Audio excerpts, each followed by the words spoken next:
The opening scene of a movie. Have you ever stopped to think about it? What does it say about the film that you are about to watch?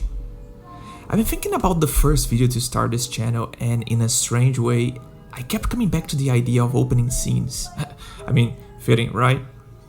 Besides, you can find a lot of people that will tell you that the ending of a movie, a show, a story, whatever, can make it or break it for them. But how many people have said that about openings?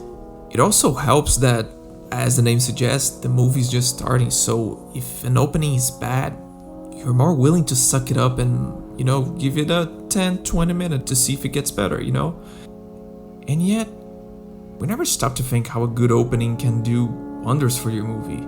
I mean, let's just talk about some of the classic ones. The French farm sequence in Inglourious Basterds, or the bar scene in The Social Network. These are iconic scenes that not only are entertaining in itself, but establish the tone of the movie so goddamn well. And it's in that spirit that I wanted to talk about one opening scene that I haven't seen mentioned around so much. And that's Her.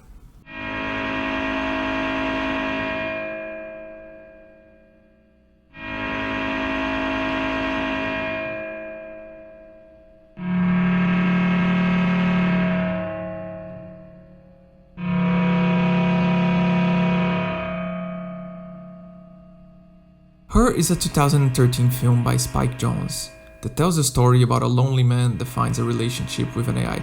Okay, hold on, let me take a stop here. Those of you who are watching this video probably already know the story. It was critically acclaimed. Spike Jonze won a fucking Oscar for this movie, for fuck's sake. And for those who don't know about it, there's IMDb, Wikipedia, and you know what? Do you like sci-fi? Do you like a well-told love story? Then do yourself a favor and go watch this movie right fucking now. The rest of you still with me? Cool. So here's the thing.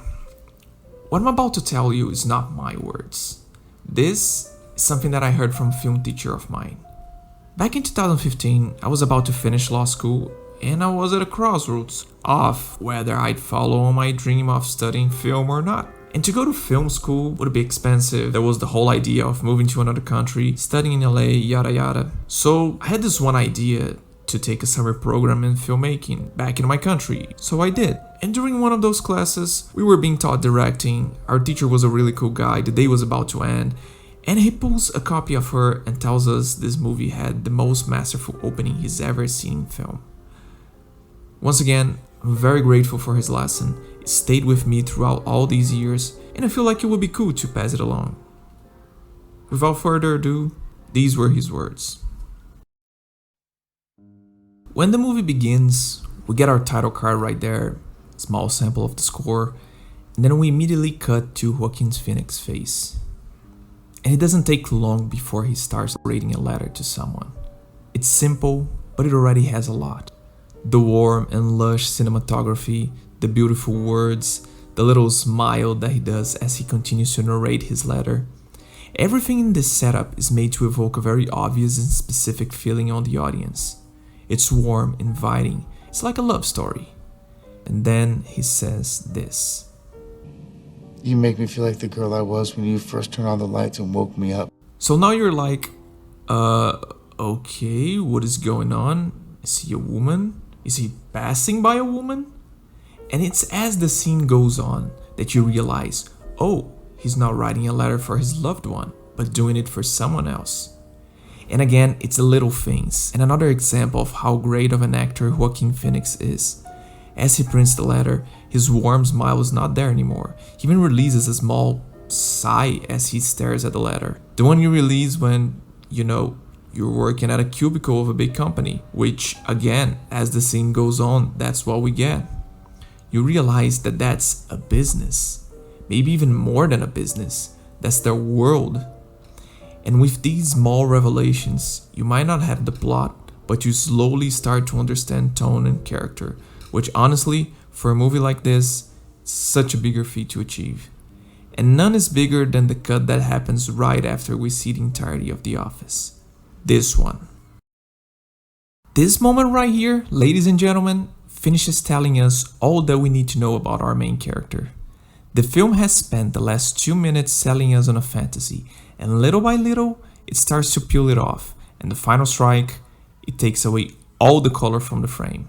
The color that told you how warm and inviting this love story was, that fooled you into thinking that Theodore is a happy man in love. The fact that the score slowly rises right at this moment is the cherry on top. This is not who he is. This is who he is. This is Theodore, an introverted man who goes and leaves work by himself, who probably yearns for the kind of love that he describes on those letters. And the opening makes sure to show you that he's fucking good at what he does. And yet, he's lonely.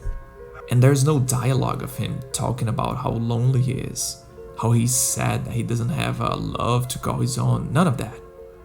In 3 minutes, this movie sets up everything it needs to so that we understand who our protagonist is, the world he lives in, and lays the groundwork from which he'll reach out to his AI companion. All with minimal dialogue, lighting, and crazy good production design. Maybe I'm exaggerating, or I don't know, me and my teacher were reading too much into this opening scene. But in a weird way, I keep coming back to his lecture anytime I think about some of my greatest lessons in film school. It makes me think about the first images of my films. What do I want them to evoke? What kind of tone do I want them to set up? Anyway, at the end of the day, what the heck do I know, huh? And yeah, that's it. What do you think? Am I tripping balls here? Does anything that I just said make sense? Let me know in the comments below. Any feedback on the video is appreciated as well. And see you next time.